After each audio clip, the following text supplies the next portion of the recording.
All right, let's talk about pharmaceutical and med device industries and how to break into them. All right, tip number one, where do you look for jobs? Now, there's plenty of different ways you can look for jobs. There's plenty of different sites you can look for jobs. I'm going to go over the top 3 that I like. First one, obviously, is going to be LinkedIn. Second one is going to be Indeed. And the third one is going to be medreps.com. MedReps is a subscription-based site, so you will have to pay for it, but there has been a lot of success in getting interviews through that website just because they really filter through, and because you have to pay, the job postings that are listed there usually are looking to hire immediately. When you're scouring these websites for jobs, some of the keywords you want to type in are going to be territory manager, drug rep, pharmaceutical sales rep, medical device rep.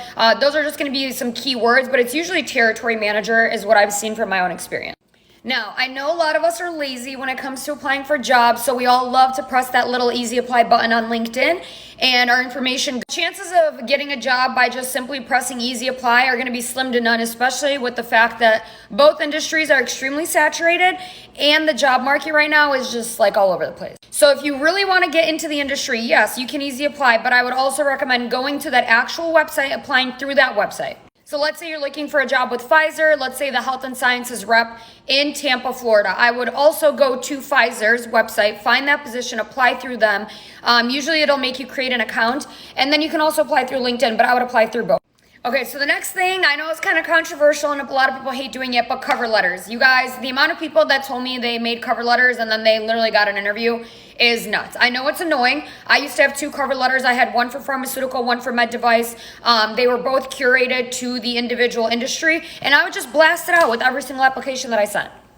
Now, when it comes in terms of your resume, hiring managers do not want to see a 7-page resume from every job that you've had when you were 15 years old to you currently being, however old you are. So if you had a job as a manager at Dairy Queen when you were 15, they don't care, take that off your resume. If you babysat some children, they don't care, take that off your resume.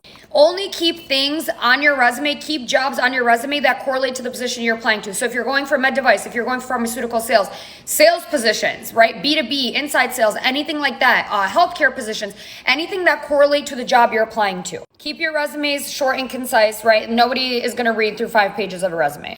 Now, when you do get an interview, it is so damn important to know who you're interviewing for, the drugs that they sell, and the company you're going to work for. Do some research on the company, do some research on the drug. They're going to ask you questions. They will know if you pull shit out of your ass. The most important tip, though, is being patient. I spent about 7 months applying for jobs from the minute I graduated to actually breaking into the pharmaceutical industry, and that's just the game. That's just how it is. You got to be patient. It'll come to you.